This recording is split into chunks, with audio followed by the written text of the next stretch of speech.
I would now like to begin with the program and introduce to you Birmingham's Mayor, Randall Woodfin.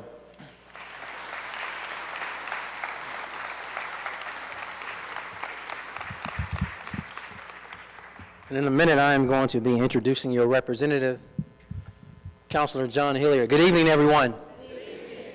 Listen, we're happy to be with the residents of all 19 neighborhoods that make up District 9. A couple thank yous I have to give first, and then there are some people I need to acknowledge first before I get ran out of town.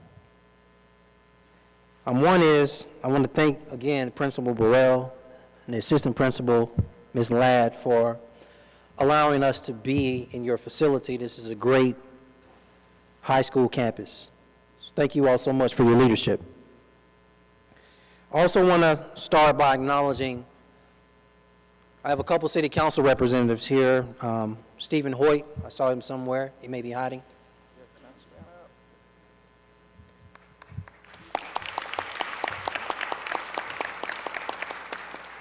As well as City Councilor Darrell O'Quinn.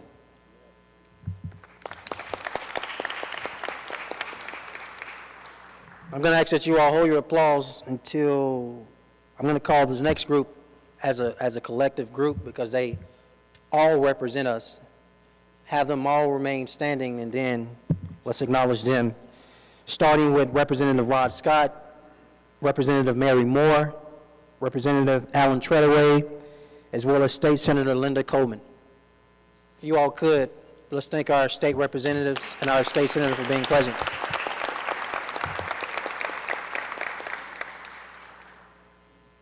And then we also have Maisha Hutchinson here, who is representing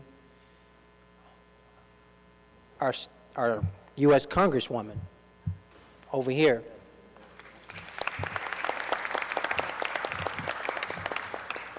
And then probably to the most important group in the room, the people who are on the ground every single day. Too many names to call, but we know the work you do. We acknowledge the work you do. We want to thank you to every neighborhood president, vice president, and secretary. If you can all stand and be acknowledged for the work you do. Don't be shy.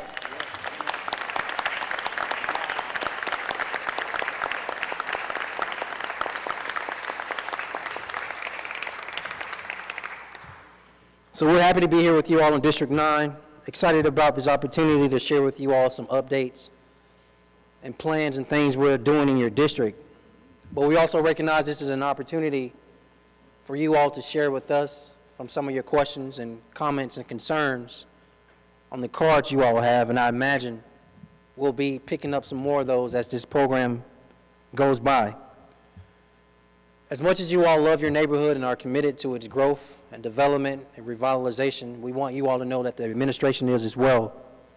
And so again, I want to thank all the people that are present in this room, the mothers, the fathers, the aunts, the uncles, the grandmothers, the big mamas, and everyone else who is concerned about what's going on in District 9 and your individual neighborhood in District 9.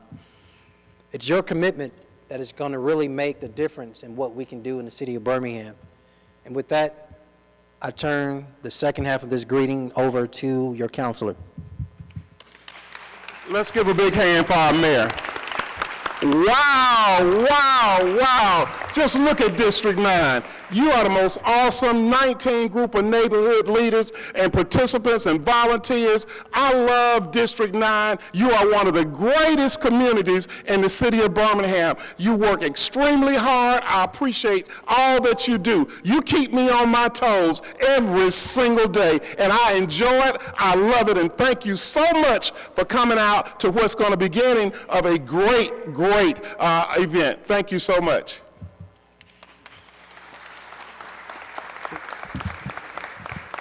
I wasn't ready. He didn't tell me he was going to be that quick.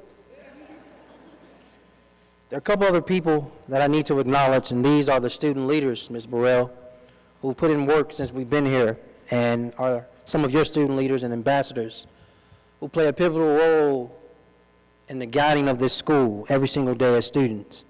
Jalen Miles, Demisha Sears, Ms. J. Alice, and Victory. Thank you. Students, where are you? Can you just wave your hand so we can say, there they are in the back, y'all.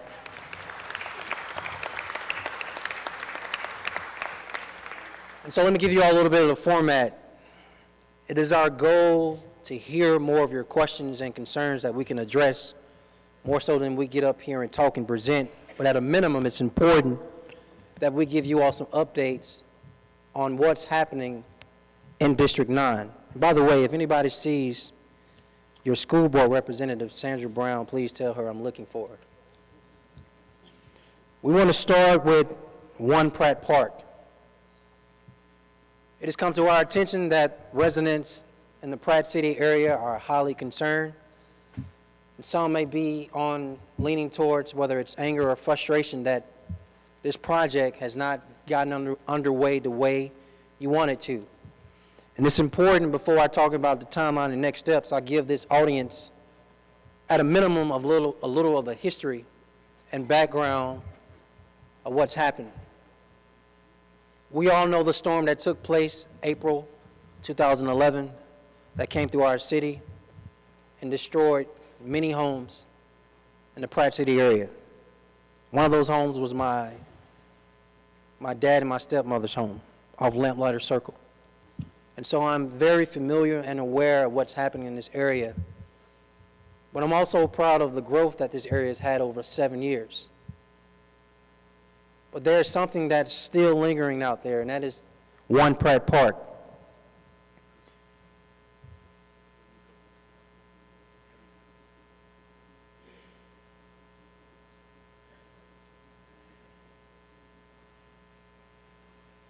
Ladies and gentlemen, there's one thing we need to do from a housekeeping matter and acknowledge some folk before I continue. I'm going to pause on 1 Pratt, turn it over to the counselor, and he's going to turn it back over to me. Thank you so much, Mayor. I needed to introduce a few people to you before we got started. These are people that have been working with me and groups that we've been helping doing some things in the district. A lot of times, I know a lot of you don't know about some of the stuff that we're doing, but at this time, I want to bring out Brother Let's Talk. Brother Let's Talk is a group that I want to introduce you to. Who's here to represent Brother Let's Talk? Would you please come out?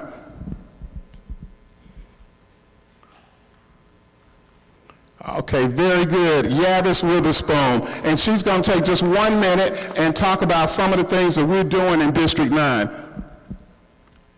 Good evening. I'm here representing Brother Let's Talk. So Brother Let's Talk is our new initiative. We will be 1 year old on September 25th, and we have done 25 events throughout Birmingham and actually also in Atlanta. Our focus is Black men and boys' mental and emotional health. And so we realize that we need to create a safe space for them to talk about some of the things that they are enduring. So that's why Brother Let's Talk was started. It includes a psychiatrist, Dr. Artie C. Nelson, a psychologist, Dr. Jeffrey Moore, a licensed professional counselor, Jock Austin, a domestic violence and substance abuse professional, Ralph Sims, and also a licensed social worker, Martell Williams. And so we come together and we do barbershop talks for men only, and then we do community events for everyone to talk about mental and emotional wellness.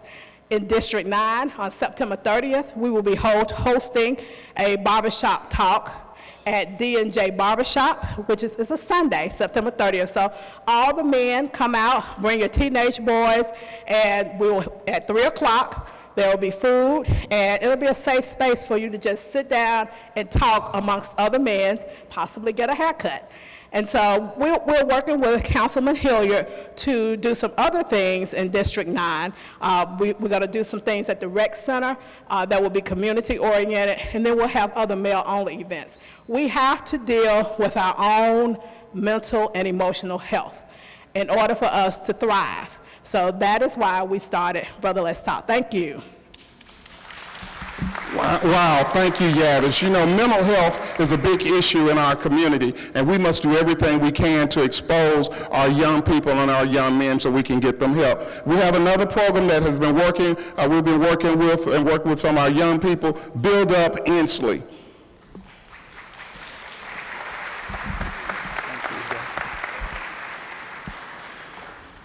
Good evening. First and foremost, I want to thank our distinguished mayor and Councilman Hilliard for this opportunity. My name is Ruben Morris, and I'm the program director for a new workforce development program here in Inslee called Build Up. Every student that you see on the stage here is a future homeowner. Build Up is a program that began as a pilot back in March of this year that is set to teach the students here on this stage the skills that are necessary not only to both be a homeowner, but also to enter into some sort of construction, real estate, or engineering career that they choose. And we spend tireless hours first with a deep dive into academics early in the morning and in the afternoons. They participate in paid apprenticeships here in Inslee where they are remodeling homes. And these are the homes that you ride by and they're eyesores. These are the homes that you ride by, you wish that someone would tear down. These students every afternoon are working for 3 to 4 hours trying to improve the neighborhoods where they live. In 4 to 6 years, each of these students will have a high school diploma. They'll have an associate's degree from Lawson, and they will either start their own business, they will either enter into a 4-year institution or be hired by one of our construction partners and take over the deed to a home that they've remodeled.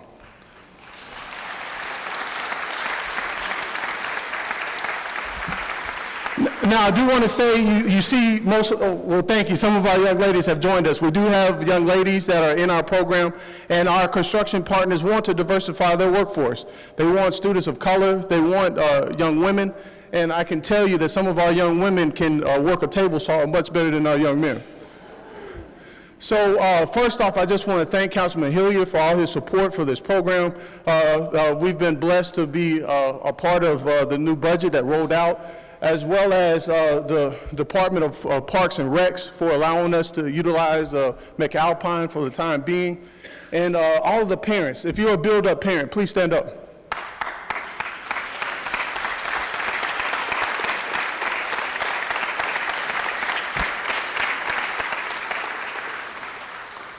We really have made a commitment to create a critical mass of the next generation of homeowners that are planted here in Inslee.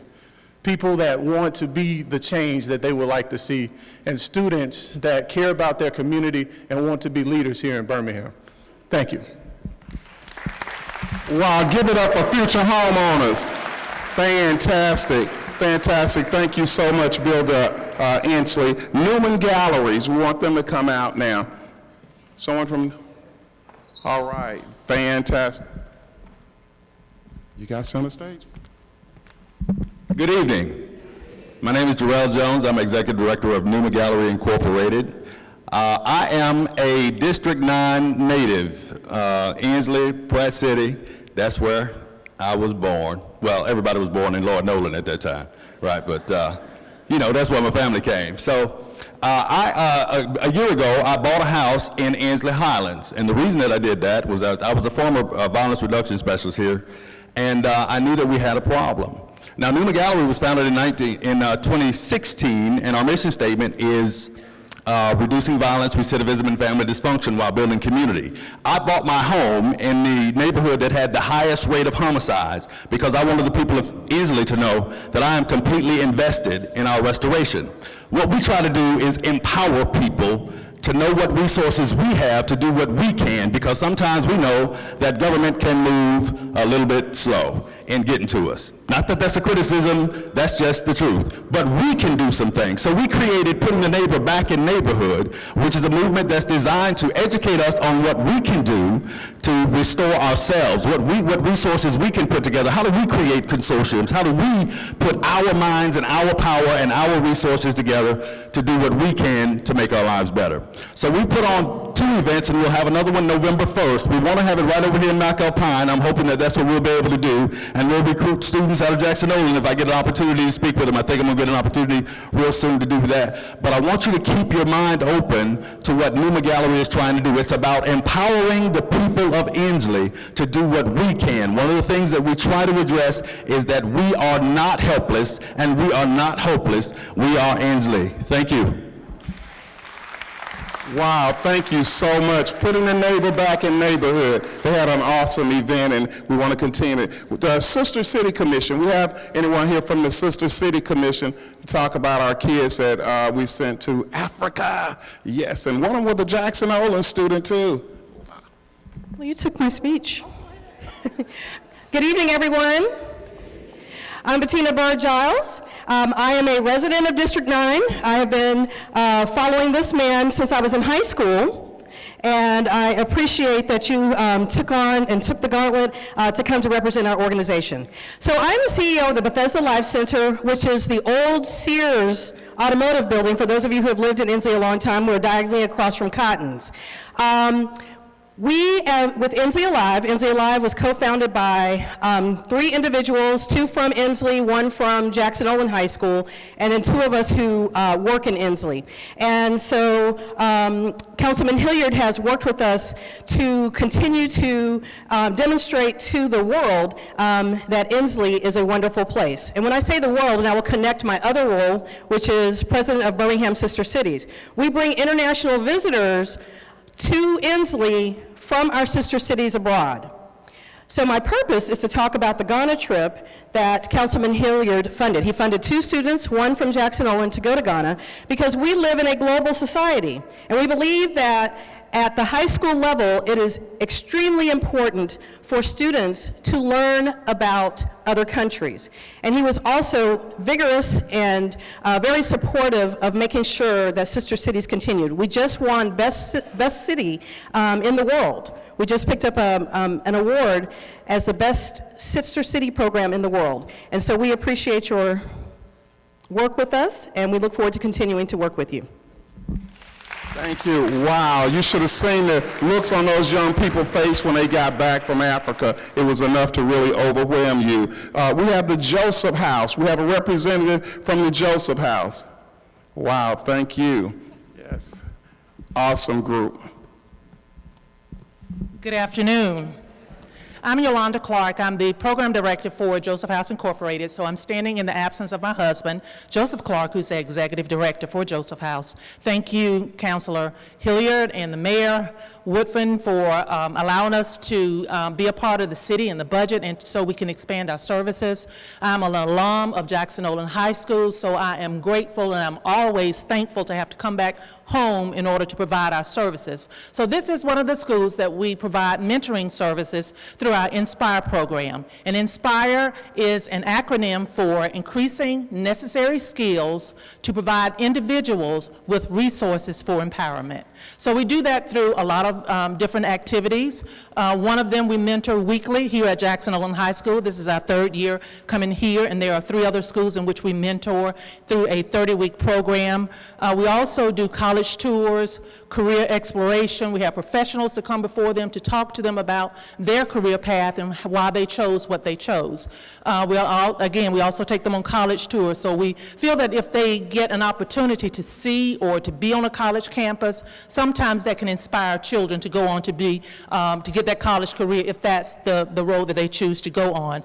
We also offer an event at the end of the year, a culmination of all of our services. One of them is called Crossover. It's for boys 7th through the 12th grade, which is held at the beautiful Alabama Sports Hall of Fame, and a wonderful event that Councilor Hilliard sponsored, along with Elevation Learning to Soar, which was held at the Birmingham Museum of Art, which is for our females. So it's a wonderful opportunity for us to get together, bring professionals, just to mentor them, have lunch and have dinner with them, to just kind of for the students to glean some information from them. But most importantly, while I'm here today, other than just to say who we are, I wanted to invite you guys out to, we are offering, this is the first time Joseph House will do the high school to college prep course.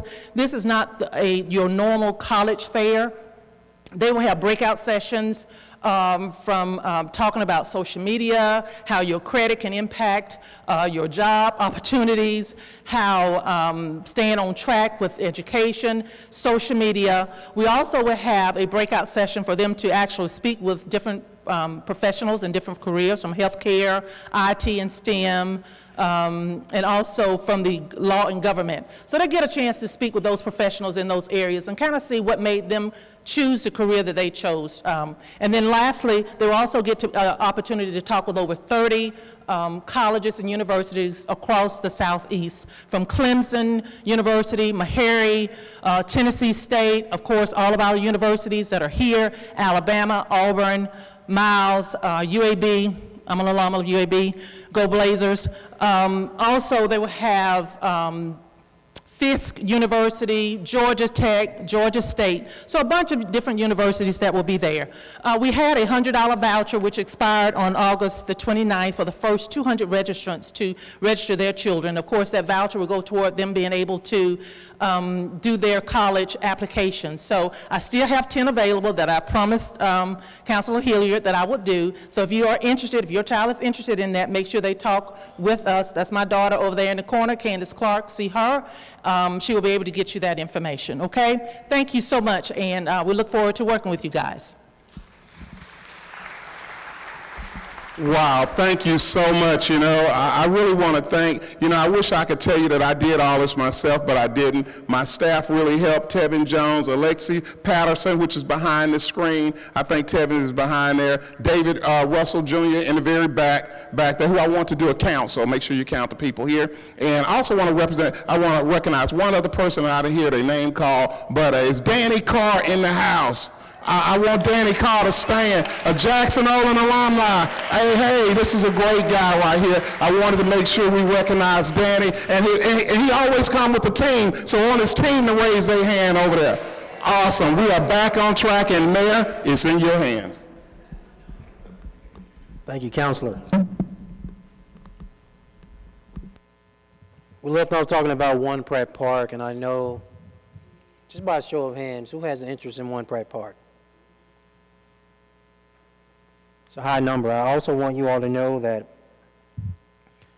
I don't think a day goes by without some form of communication or us talking between your counselor and I. So we are in tune to the needs and requests of residents from District 9. One Pratt Park, we can easily say, is in the top 3. So with that, I attempted earlier to give you all some framing. I want to at least go along those lines of framing this again. I think a good place to start is the city of Birmingham has 116 parks across our entire city. When this park is completed, it will be the 117th park.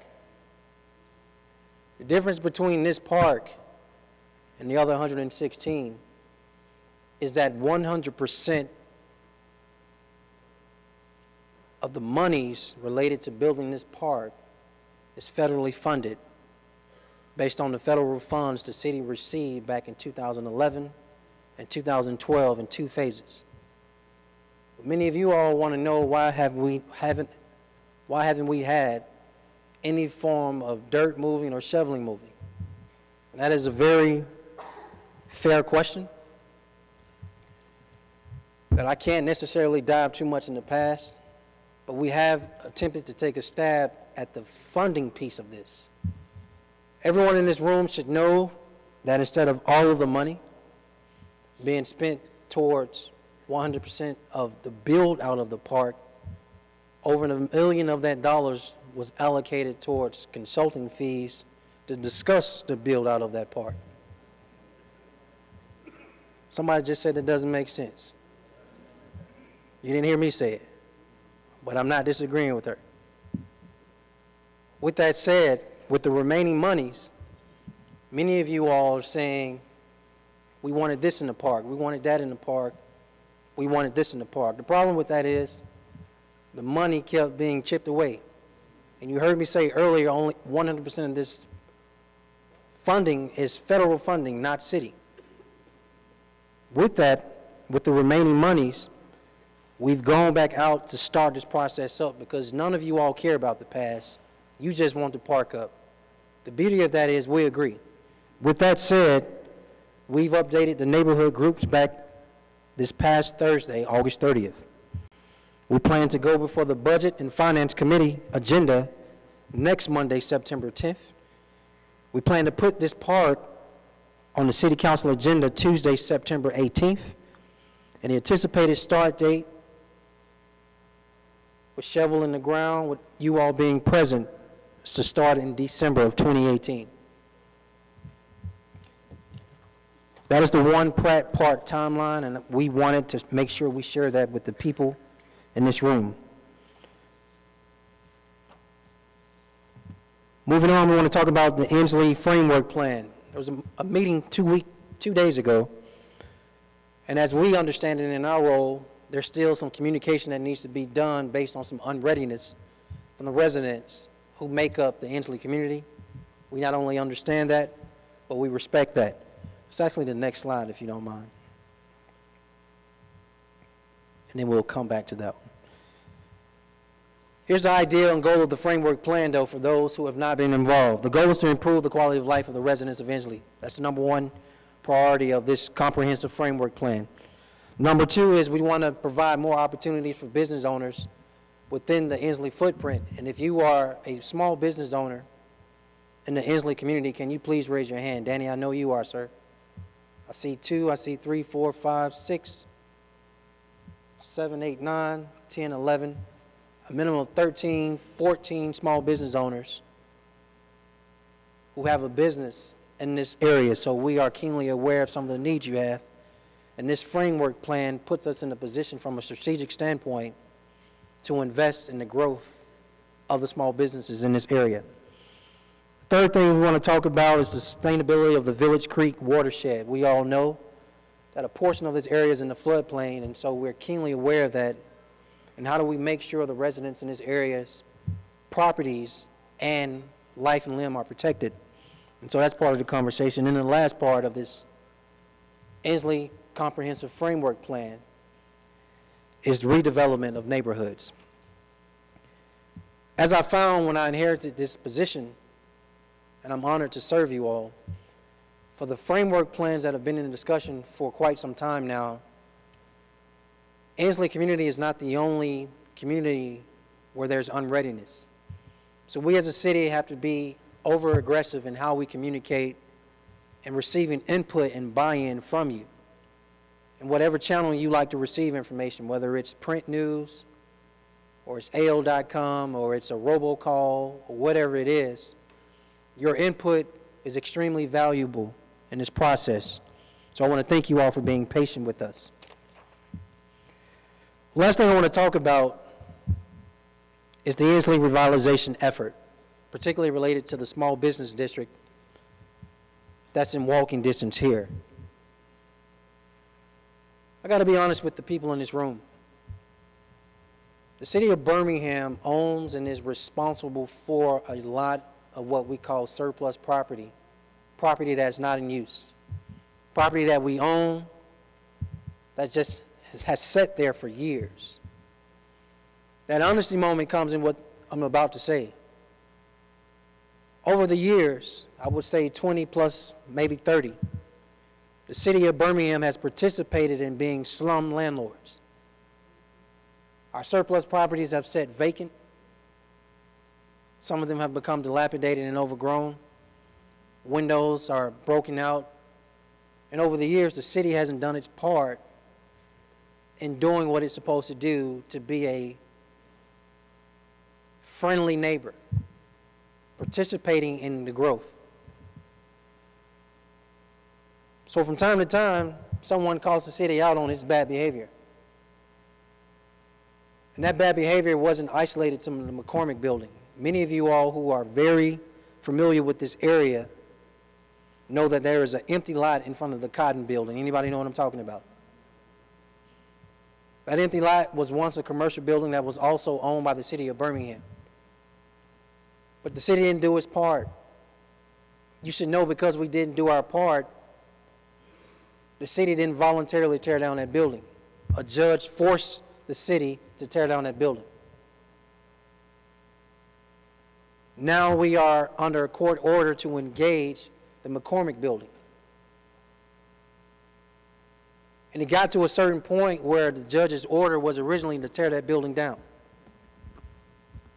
And some conversations were had, and now we've been given an opportunity to restore that building. But here's what I like to remind people. The city alone can't be in the business of development because public safety and public service are the number 1 and 2 priorities. And the truth is the city doesn't have $50 million to put in one building because you all would prefer $50 million to be spent for your entire neighborhood, not one building.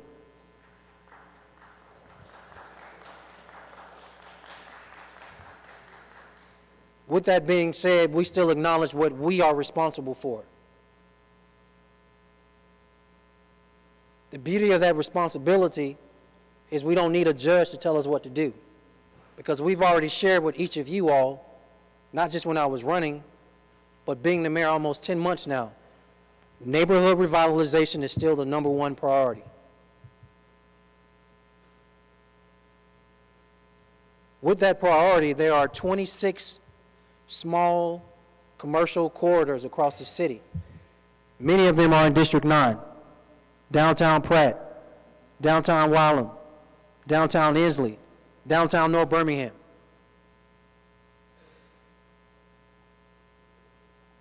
We are not allowed, based on limited resources, to put the same energy from a financial commitment towards each one of them, but we can set priorities.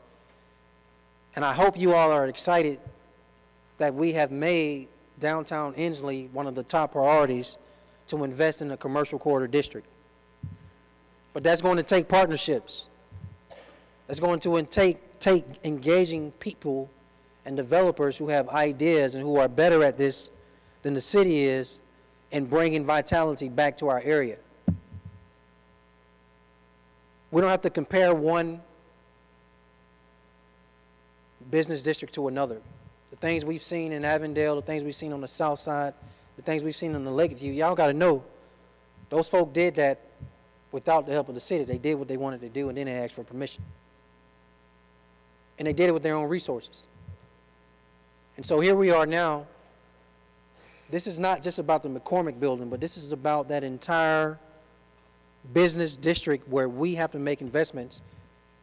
And there are already, the hands you saw, a minimum of 14 small business owners in this room doing their part, so they need to be acknowledged and given credit for already making the down payments. Thank you.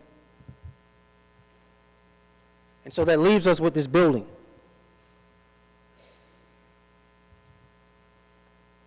We have engaged developers. We have created an RFP process to allow potential developers to tour this site. 30 of those developers toured this site today, inside, outside, about the potential of this building and what can come online. While touring the site, next door we have Regions Bank, who has agreed to not only be a potential tenant, but is backing that up with some muscle. Now think about that. When we want growth in our city, majority of the time for an individual building, you need an anchor tenant that is not going anywhere. Regions Bank is the only Fortune 500 company in the city of Birmingham. They're not going anywhere. And for them to have concern and willing to invest in this building tells you, along with those other 14 small business owners, we can bring this entire community back online the way we want it to. And so just to give you a timeline, and then I'm going to shut up.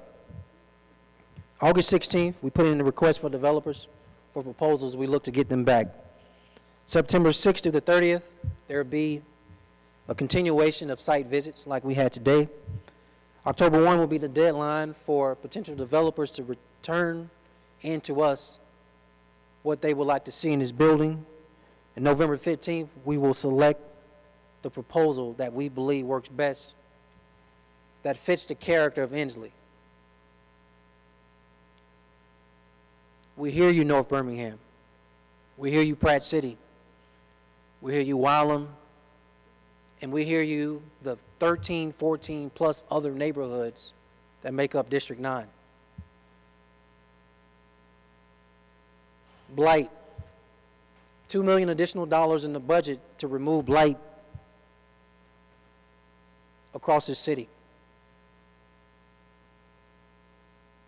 Weed abatement, more money in the budget for weed abatement. But let me tell y'all something.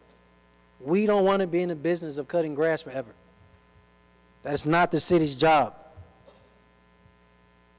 I know you all complain about it. I know it's one of the #1 complaints, but we as a city, at a certain point, got to get out of the grass cutting business. What we really got to do, and your counselor loves to tell me this, is find a way to build on these individual lots. And so single-family homes, building single-family homes, bringing more homes online in District 9 and throughout the entire city is part of that #1 priority, which is neighborhood revitalization. With that said, I imagine there are a lot of questions. And if this young man doesn't have anything else to say, we're ready to open it up. So Rick Journey is about to come forward and tell you all our process to make sure there's some decorum and respect, to make sure we can hear the question and to make sure we get as many of them answered as possible. If there are still cards out here, please raise your hand so we can pick them up. Yeah. Rick, you want to tell them the rule? Yes, Mayor, I think you hit on that. I see a few. I'm going to go grab a couple here. So many of you have already, we've got a large, thick stack of cards right here. We'll add these others to our list as well. Thank you so much for sharing those questions. We're going to ask questions. I'm trying to hit across all the neighborhoods, as many of them as we can, so we have a good cross-section here. Also trying to put together light questions, because there are some common themes throughout the neighborhoods. Mr. Mayor, I'll start with this one coming from Inslee Highlands. Please, please, please tear down burnt houses and burnt trees. It has been 3 years in our community. Can you, a few others have talked about some of the blighted structures. Can you respond to that? I can and I will. It's one more group of people I need to acknowledge. Many of you all came in early before the 6 o'clock actual town hall meeting to engage directly with different departments, various departments and divisions throughout the city around some issues you had, to talk to the expert or the department head who's in that position to provide you more detail and more answers you need. And at a minimum, if all the city employees that are present, that lead these departments, staffers, deputy department heads, can you stand and be acknowledged for the work you do every day? Don't be shy.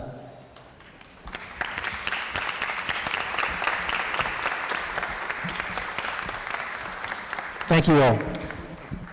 I see Councilman Parker. Councilman Parker, throw your hand up. He's in the back there, so I wanted to recognize him. The other thing is, why it was important to acknowledge them, because if I can't answer it, they can't. So I may put one of them on the spot and call them out. The question was about, can we please tear down these burned out, dilapidated structures in this neighborhood? The answer is yes. The answer is we will. There's so many houses, y'all. We just heard that question. A house that's been burned out over 3 years. What's taking so long? Again, I can't necessarily speak to the detail of the past. What I can tell you is that we have made removal of blight a priority. And so neighborhood revitalization is a blanket. But what does that really mean? We want to stabilize neighborhoods and build them back up. In order to stabilize them, you have to get rid of structures that are beyond repair. The question dealt with a burned out structure. Burned out structures, by definition, are beyond repair. Remove it. This $2 million that we've put in the budget allows us, over this next fiscal year, to tear down a lot of houses that are beyond repair, to stabilize neighborhoods first. Because I expect 18 months from now or 24 months from now, that same person that asked that question will be, can you please cut the overgrown lot where the burned out house used to sit? Well, we're already thinking ahead. How do we literally build another home on that lot? How do we engage private developers? Whether it's Councilor Hilliard, Councilor Hoyt, Councilor O'Quinn, Councilor Parker, these are conversations we're having. It's not just the removal of blight. It's not just a grass cutting business. It's literally this resident wants a neighbor like they used to have, and we're aggressive on that.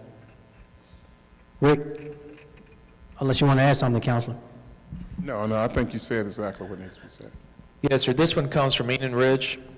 When will the city surface 8th Avenue North and Center Street to 3rd Avenue North? This is very similar to a few other street paving and road paving requests that I see out there too, so I'll use that as an example to cue that up. All right. Who's?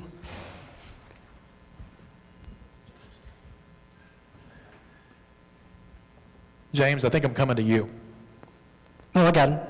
I got him. Okay. It's cool. I was going to just say by a show of hands, who's mad at Birmingham for not paving streets? Everybody.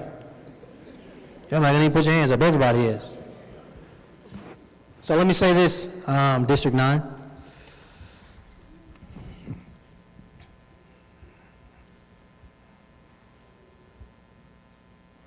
The city of Birmingham, for all 9 districts, has a backlog of about $50 million worth of street paving that needs to be done. Did y'all hear that number? That's 50 million. What I like about the previous council and the new council and the new mayor is trying to run with that unfunded mandate as much as possible is the following. Before we got in office, Mr. O'Quinn or Councilor Hoare is going to correct me if I'm wrong. There was an unfunded mandate to put $10 million over a 5-year period to get all of our streets back to where they needed to be. The problem with that is, you're going through this budget process, you realize there's not $10 million to pave streets. But what we have done is find $5 million towards street paving from our budget process and from our surplus. Because if I talk to each individual councilor, a minimum of 4 of them will tell me the number 1 priority in their district, or one of the top 3 priorities in their district, is street paving. So the city of Birmingham, in conjunction with the council, has made street paving a priority. All streets aren't created equally, and so what we're doing is the experts on the ground are assessing the worst streets, and the streets will be paved in that order.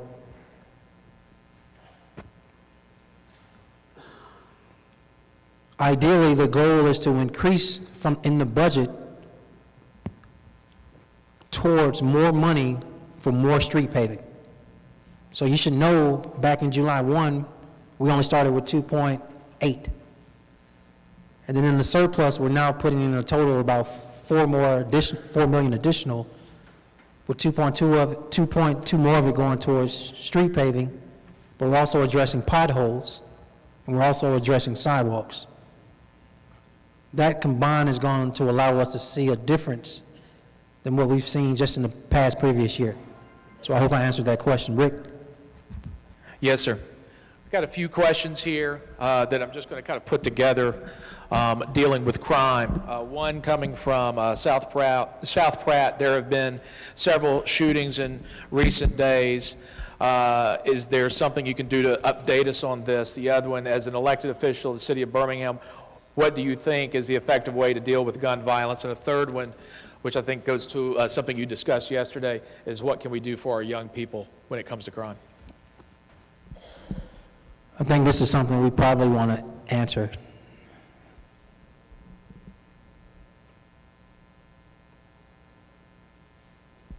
Maybe I should start backwards. So the third part of the question dealt with youth and violence. The second part dealt with, I want to say, gun violence overall, and the third part dealt with the recent, I guess, increase of crimes against persons in the Inslee-Pratt area. Do I have that right? Yes, sir. Sometimes it's worth sharing a story.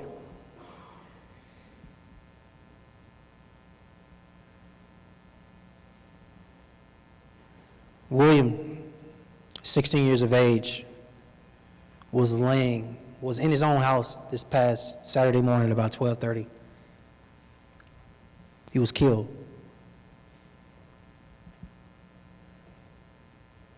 Star football player, leader on his football team, loved by his classmates. Good kid. Nice young man, respectable, mannerable. Had a curfew.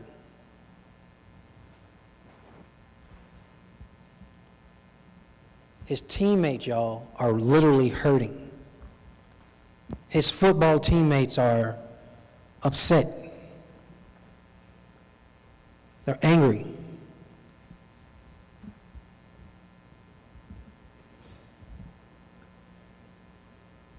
They want to act on their anger. Yesterday, they were prepared to act on their anger. At least some of them were. So in an auditorium just like this, I asked permission to the principal and the superintendent to put the football team and the players in the room and just let me have a conversation with them.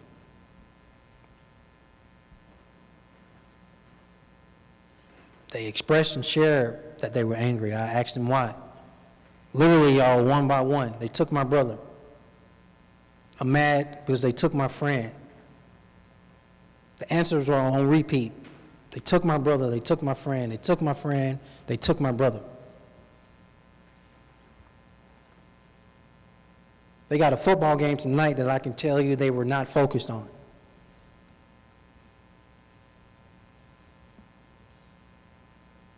Because in their mind, channeling their anger means retaliation.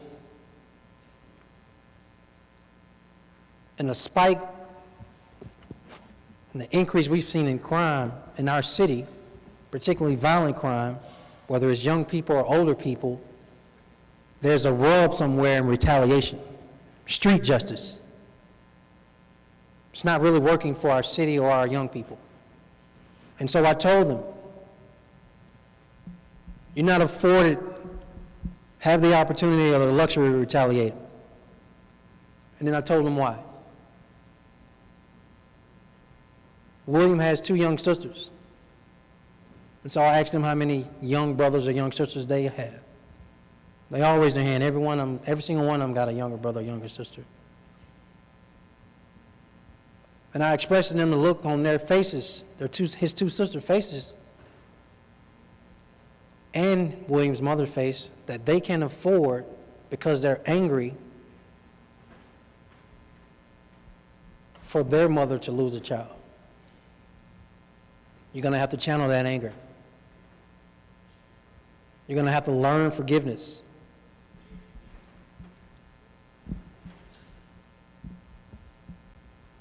Mayor, I want to jump in at this time. You remember the group that came out, Brother Let's Talk, the group of black psychiatrists, black social workers. You remember hearing them talk about going around to some of the barber shops and community shops talking? We must recognize that we've got to engage more groups like that. The purpose of me bringing those groups out here is because we need help. We need help not just from groups like Brother Let's Talk, but groups like Joseph House that put on programs to teach young men how to be young men. the programs like Joseph House that helps the young ladies become young ladies and start talking. You know, one of the things I want to do, and I forgot to ask our pastors to stand. I don't know whether we got a chance to do that, but I saw one of the pastors here, but we need the faith community to come together also with us, and let's determine how we can best make things go forward. I want to put that out there for District 9. So you will be hearing from me when it comes to things like that. I met with a group, Faith in Action today. Was that the group? Is that young lady here? If she's here, just stand up. She told me she was coming, but I met with a group and they had people in from California. They had folks in talking about how to do conflict resolutions, how to get to solutions and problems. What I want you to understand, as you know, as city leaders, we recognize that we need more police on the street. That's without a doubt. We've got to find ways to put more funding into that. So guess what? When Birmingham train them, they won't get picked off by another city who's offering them more money. So we have some solutions, and what I suggest that we sit down and do, and you'll be hearing from me that we have some think tanks, because we don't have all the answers. But together, District 9, we can help solve the problems. That's why whenever I come to a neighborhood meeting, you'll hear me sometimes say, yes, I know we need lots cut. I know we need abandoned houses torn down, but there are good things happening in Birmingham. And if we don't start talking about some of the good things as well as the bad things, all we'll see is when we see each other, oh, I got another lot. Oh, I got another house. Oh, the medium growing up. Well, we're working towards solving those type of problems, but what we need from you is to help us get some really good conflict resolution. I get calls where sometimes I wake up, I can't sleep, just thinking about this person's business being broken into. So I just wanted to lend to that to say this, is that we can't solve all the problems today, but together with 19 different neighborhoods and some very intellectual people in those communities, we're going to have to come together and join together and find out how do we include all of our communities to solve these problems. Go ahead, because we got to get more questions out, and we can talk about crime and how do we address it a long time, but before I close out, I'm going to answer the first two parts of that question. Okay. Mr. Mayor, this one from Southampton. Are there any monies to assist business owners to put houses in vacant properties? And a very similar, and it sounds a little bit like Land Bank, a part of this is how do you purchase surplus properties from city in order to build on those properties?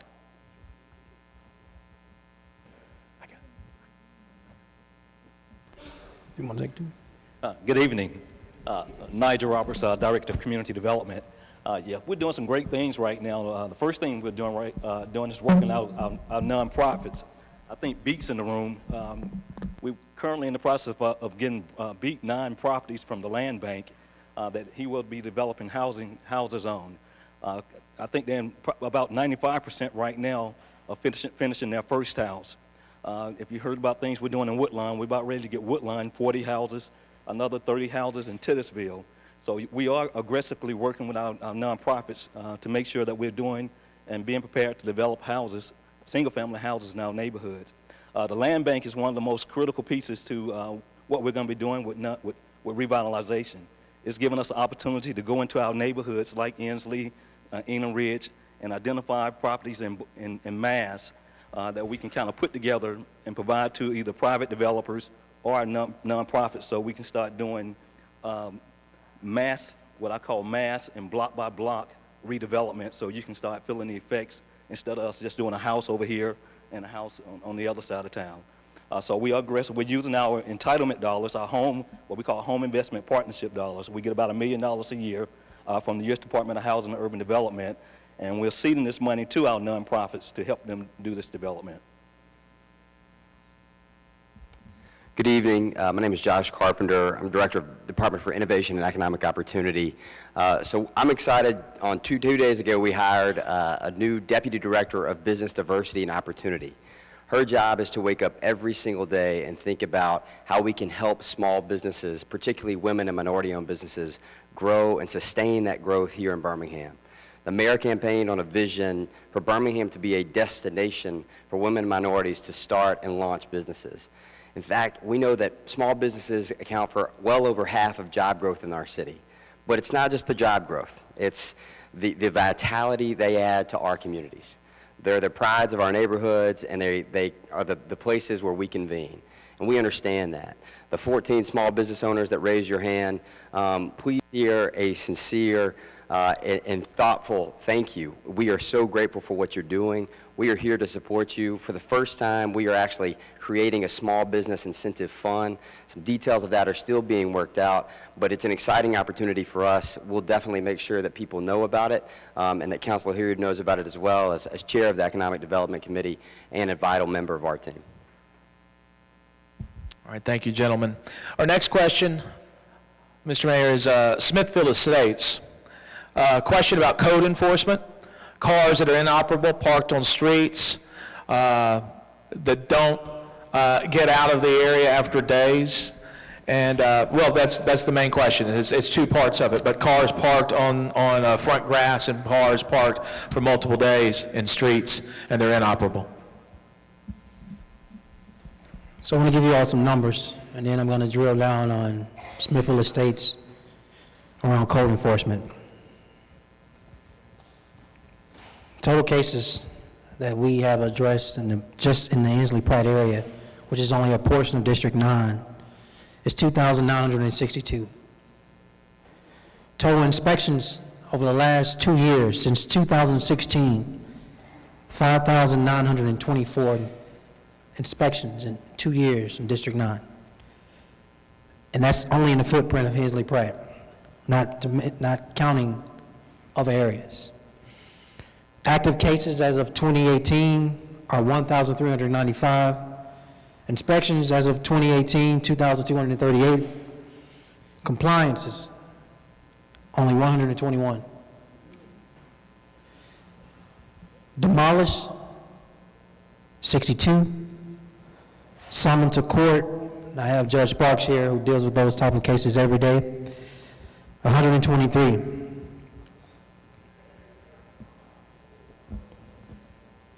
The 62 number is higher because 18 of those demolished properties were by the owner. So a lot of time people expect the city to demolish everything. The truth is, when we demolish something that's not city property and or cut a lot that's not city property, that's not for free. It's just hard to collect. Because we got a lot of absentee landlords in our city. But the question dealt with present tense folk who violating code enforcement every day, and here's what we find out, y'all. They bug out more so from 5:01 p.m. to 7:59 a.m. when the inspectors are not at work. And they really trip out on weekends when the inspectors are not at work. So what we want to move to, and what we've moved to, and I think the residents in District 9 will appreciate this, is that we have allowed and will continue to allow and continue to beef up more hours, more time where inspectors are working on the weekends, because that's when we're seeing a lot of these violations. Now, we will continue to tag folk. This administration will push code enforcement, but man, it sure will feel good if residents just voluntarily did the right thing. You can actually help with that. If you're in this room, you're part of the choir. You care, you're concerned, you're passionate. Some of y'all probably cut your neighbor's yard, don't you? Some of y'all probably cut the empty lot next to you when you're tired and waiting on the city because it's taking so long. But don't be afraid to call out that neighbor y'all see littering or who has the inoperable vehicle. Tell them you'll help them push it out. We will continue to beef up code enforcement. And for every house we tag, you'll get another neighbor that do the same thing. So we got to find a way to either incentivize our own neighbors, which you all have creative ways to do that outside of the city, or we need to shame them. for not doing their part. I like the second option. Rick? Yes, sir. This one from SIPCO Finley. This is two or three from SIPCO Finley that asked this question concerning the recycling plant, and also actually there's a couple of recycling locations, I think Jordan Rather and others. What can be done with this? I was being bad. Say it again. These are from SIPCO Finley. We have about 3 questions coming from SIPCO Finley asking specifically about recycling plants there, frustrations about recycling plants, what can be done in that area. Is that on Joy and Stroud matter? Must be. Listen. Yeah, absolutely. That issue. Jordan and Rather, yes, Yeah, sir. that issue right now is in court. It's before a judge, and we're waiting on on the judge to give us a ruling on that. So it's really not very much we can say, except that I want to just thank the SIPCO Finley area. They worked extremely hard to get that in the court, and that's where it is now. They turned out to the city council meeting, they turned out to the court date, and it was very well attended, and I think the judge got the message. So we'll just be praying that the ruling comes in the right direction. And as soon as we find out something, we'll let you know. I see Ms. Evans out there from the SIPCO Finley area, and also other. Oh yeah, so it's been over 30 days, but you know those judges can take a long time. So we just be sitting patient and waiting. So this comes from the Oak Ridge neighborhood. What are the plans for improvements to rural neighborhoods?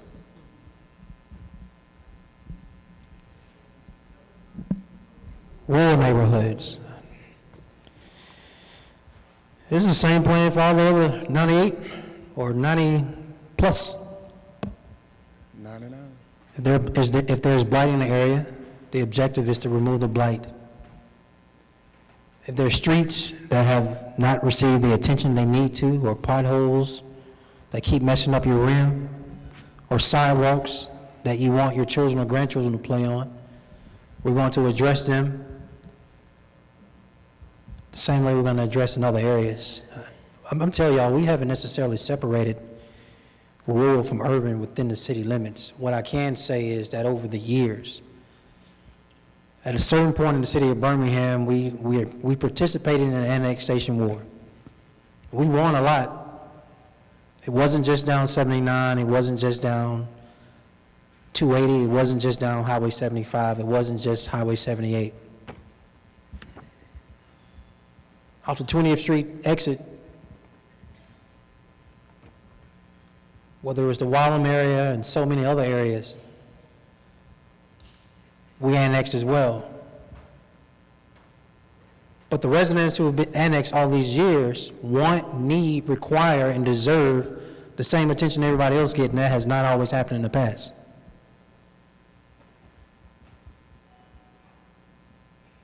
And so no one neighborhood, just because it doesn't necessarily touch another neighborhood within the city, deserves to be a red-headed stepchild. We're going to give it the same attention and resources that we give other areas. Mayor, hopefully before we end these, by the time we end the questions, I do want us to talk about some of the good things that are happening, like some of the jobs that are coming to the city. I don't know how many people have been keeping up with DC blocks and some of the other things that are happening. I want us to talk about that because I don't ever want us to end on a note of all of the problems, but you need to know about some of the things that's going to bring in future income and future tax base to your city, so we'll have more money to spend in our 99 neighborhoods. We must talk about that, so because I never hear any questions to say, hey, what about DC blocks? How many jobs they're bringing? You know, SHIP's bringing 881 jobs, starting at $49,000 a piece. Right here in Ensley, we have the trucking company in Ensley. They're getting ready to hire over 300 people, starting at $55,000 and up. An international company right here in your community. So those are some of the things I think we need to know about. We have business people in here right now who are doing developments that's going to operate in the downtown area and around Birmingham that look just like me and you. You know, so what I want you to understand, there are real estate developers in this room right now. We have grocery store owners, and we know that you need all of these things in your community. The mayor talked to me about, he said, listen, he stopped by my office, he said, you're going to be happy to hear about this. I'm working towards getting a grocery store in District 9. You know, so when you hear those kind of things, we're working on that. So do me a favor. Talk about some of the good things that we're doing. Spread that word too. You know, just don't talk about some of the lots and streets. And I promise you, long after all of us are gone, them weeds still gonna be what? They still gonna be growing. So they're gonna still be cut, and they're gonna still need to be cut. So trust me, we'll be pushing up daisies, and it'll still be happening. But guess what? When economic development happens in your community, and you can be a part of it, and your children can be a part of it, that's our job. I don't even think I mentioned the kids that we sent from Jackson Olin to Washington, D.C., from Carver High School to Washington, D.C., to see the look on those kids' face when they're exposed to the world, from the kids that left here going to Africa, and when a kid can come back and tell you that lives in a project or run down area, Mr. Hilliard, all while I was there, the one thing I never heard was gunshots. You know, you think about that, and when you look around and see those kids that the mayor helped and I helped go to Africa, and they was leaving, getting on the plane, and I turned around and I looked at the parents and other community people, and they all was crying. So I got choked up too, because I'm starting to think, what's going on? They said, well, this is the first time they ever flew before. I'm like, wow.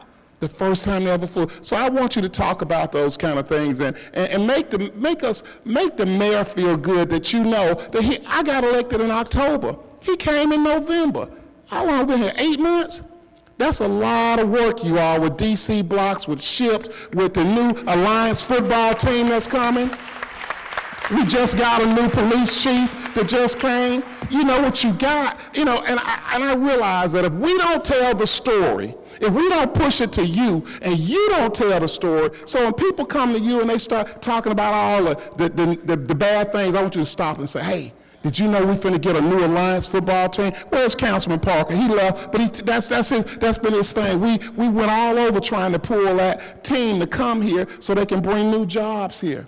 So they're going to be playing out at Legion Field. They're going to have over 22 new office people coming in, which means more economic development. Those kids that play on that team will be making anywhere from $50,000 to $100,000. That gives your children and other kids more opportunity. So I want you to understand that. I want you to spread the word on that so your kids won't have to leave town to get a good paying job. So those are the things I just wanted to interact. I want you to leave here knowing that every morning we get up with you on our mind and the things that we need to do. But sometimes when I look at some folks, they'll sit there and they'll give me nothing but the negative, the worst of the worst. But you know what? I've learned to look at you and just smile and say, we're going to work on it.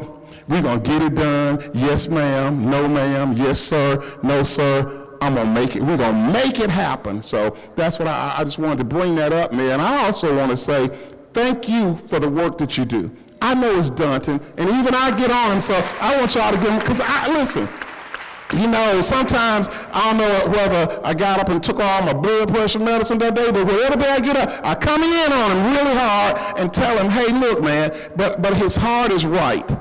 His heart is right. It's our job, and y'all keep us on our toes. 19 neighborhood meetings in this area. I don't think we have one leader. Any of my leaders can be the city council person, you know, in the neighborhood association, because they keep us on our toes. And I want to say to you, thank you for that, Mayor. I really appreciate that.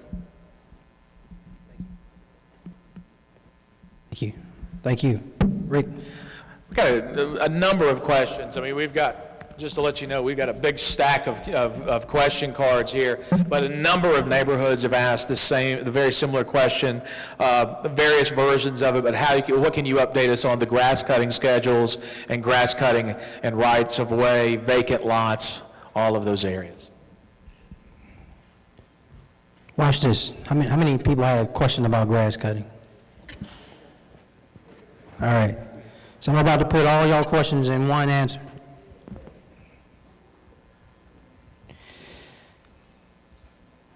The city of Birmingham,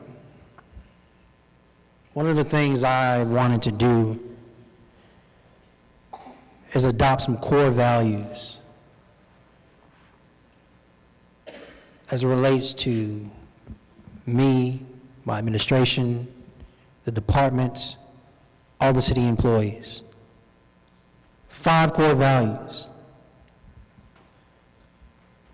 customer service, efficiency, effectiveness, transparency, and accountability.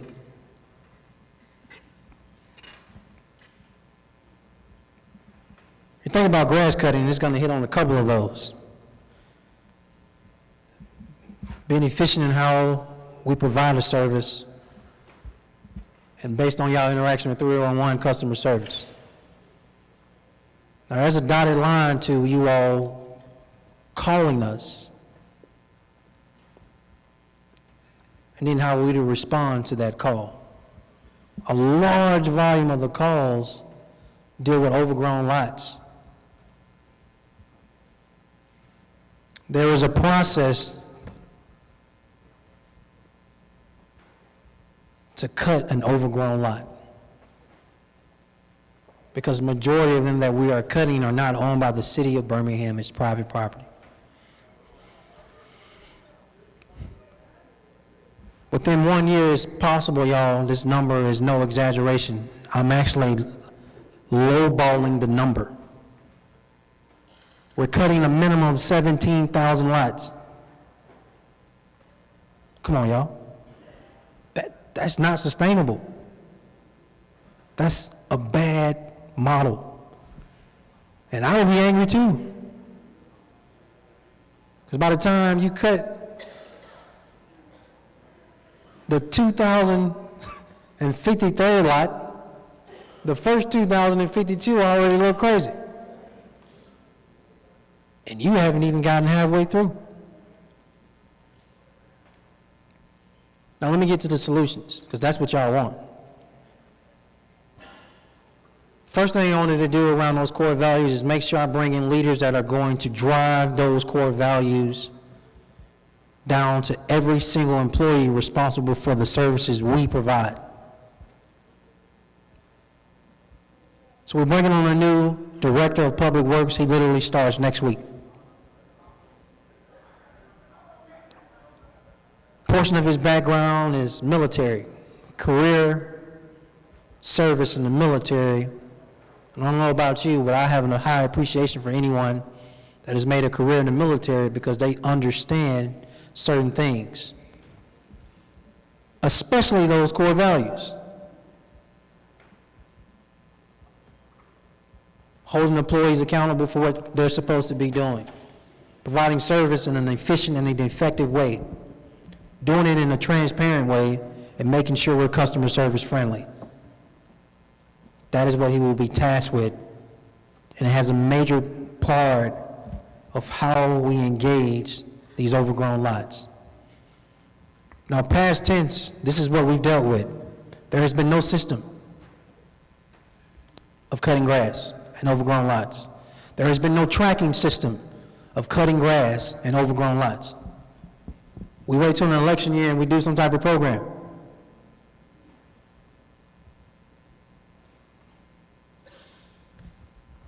So he's going to be tasked with making sure we create a system where we track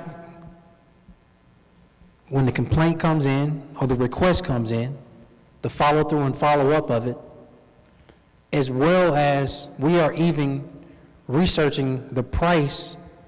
Councilor Hilliard, you'll appreciate this, of tracking the actual vehicles to make sure people are where they are supposed to be on routes where they're assigned to cut lots. Wow, very good. Cutting lots is not rocket science, y'all. But we can't be in that business forever either. Now, I'm going to say something, and the judge may not like this. At any point in time, when you and your neighbors want to put all y'all lawnmowers together in your neighborhood and cut some grass, we're not going to tell nobody. If y'all go on somebody's lot, I don't think the police are going to arrest you. Don't tell nobody I said that. Rick? Mr. Mayor, I just want to give you a time check. It's about 7:22 right now. We've gone through a lot of questions. You know what? I want to tell them this. You know, how many of you heard of Barmanport? Anybody heard of Barmanport? Do you know that District 9 borders all the way to an ocean port that leads out into the ocean? You know, those are the kind of things I want you to know. Not a lot of people know that. Actually, and let me tell you something, Mobile right now has one of the most progressive ports where products are shipped from all over the world.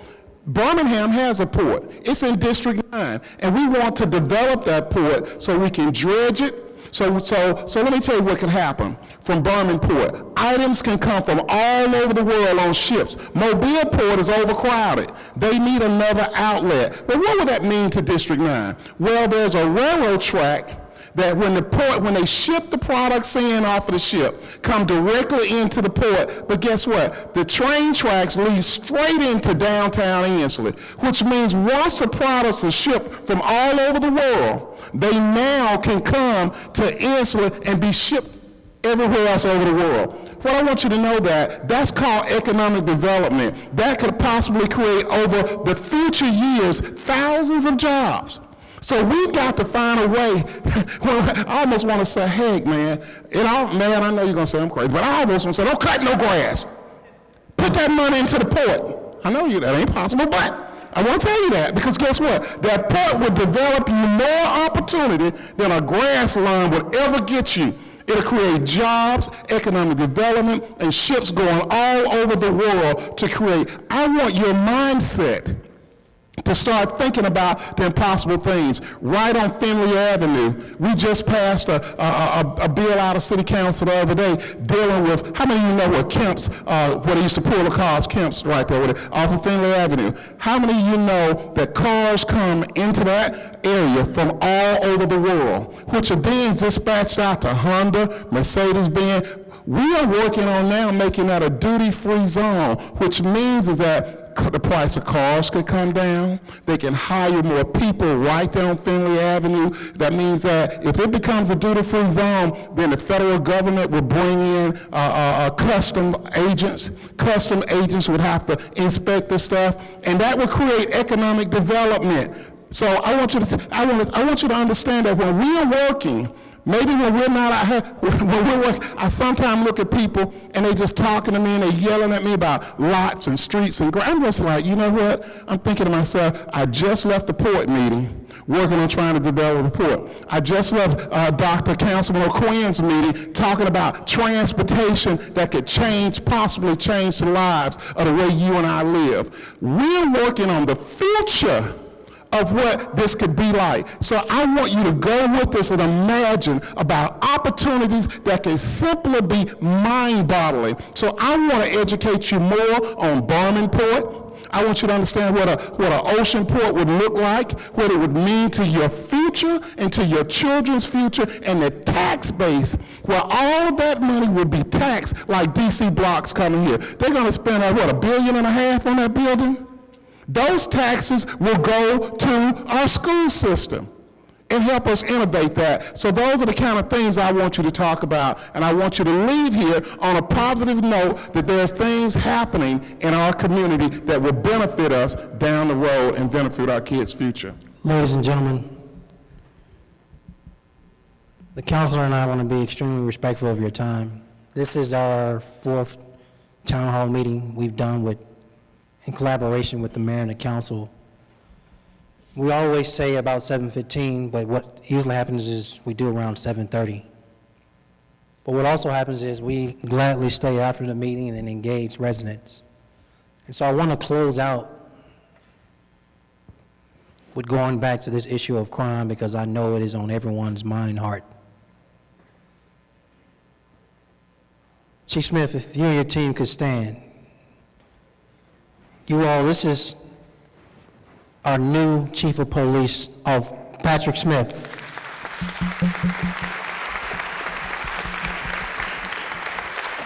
Along with his deputies, gentlemen, you all can have a seat, along with his entire leadership team. Let me tell you what we're working on, and then let me keep it real with all of y'all.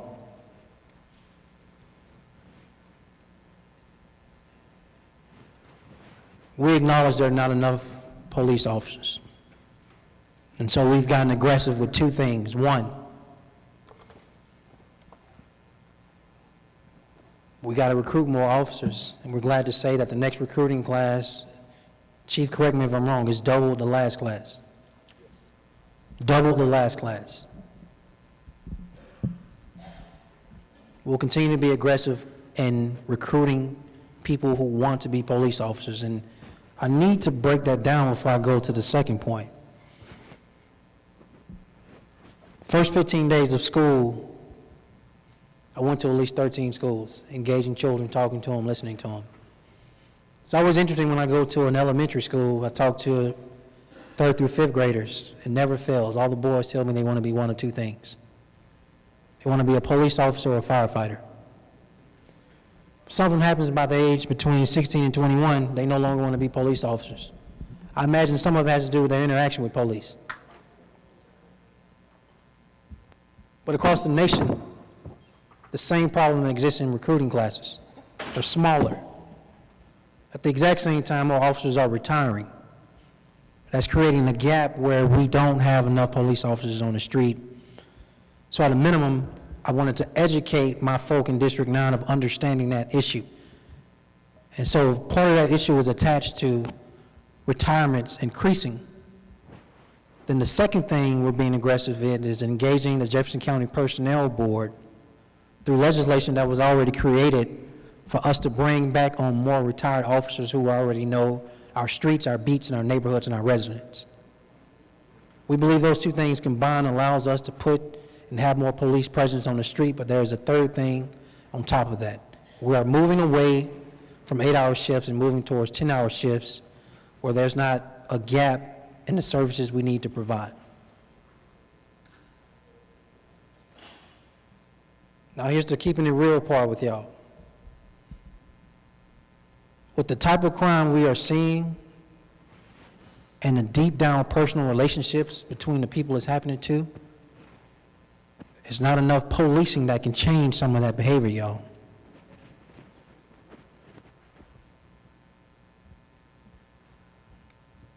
We are seeing things where people have been shot and live and refuse to cooperate with Chief and his team. A detective comes to the hospital bed and they won't tell us who shot them, and they know who shot them.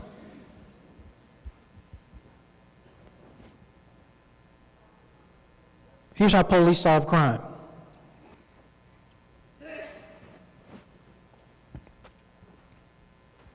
They need a witness. They need evidence. Or some form of technology that calls to act. And so we haven't had the cooperation we need. We need it.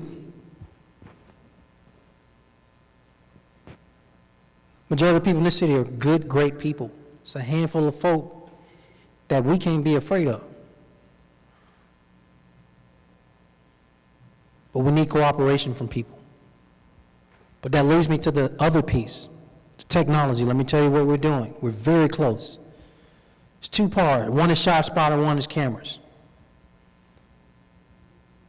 We're bringing more technology online for spot shotters, while police, if no one wants to call 911, which we encourage you all, please continue to dial 911 for anything you see that looks crazy. You got a tag number, you got a car description, got a person description, tell us.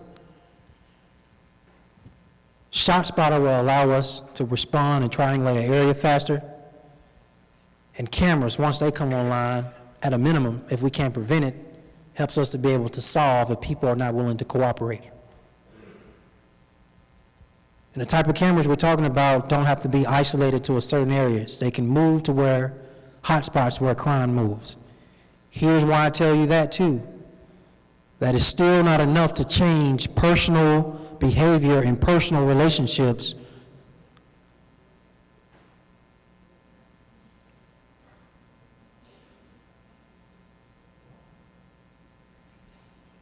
If you see something, say something. If you have a young person that you know, family member, non-family member, that is in activity that you think that's going to cause them harm or cause someone else harm, let us know. We would like to intervene before that person gets in trouble. We're offering conflict resolution. We're offering time. We're offering resources to help any young person pivot from bad behavior that can lead them to trouble.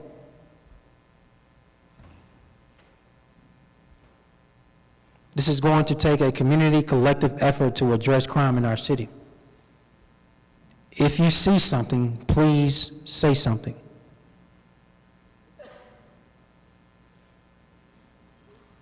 On all those things I said, we will continue to beef up, but we definitely need your help. Let me close out with this before I turn it over to the councilor who's going to give us the last word. I want to thank you for being involved in your community, in your neighborhood, in your district, and what you do every day, because I know you do it from a volunteer basis and you can be doing other things, including on a Thursday night, relaxing and watching your favorite TV show, but you choose to be here. So thank you. Anything we can do, continue to do what you're already doing, which is calling us. Thank you. Wow, wow, let's give the mayor a hand. And his team, because he's had an awesome team. I want to thank you for coming out. The only thing I can say is that you are the creme de la creme. You are the cream of the crop. District 9, I love you. I will continue to work for you. Continue to keep me on my toes. I look forward to engaging you and each and every one of you. Thank you so much. Have a blessed evening. Have a safe ride home. Each one, teach one, touch somebody. Thank you all. Be safe.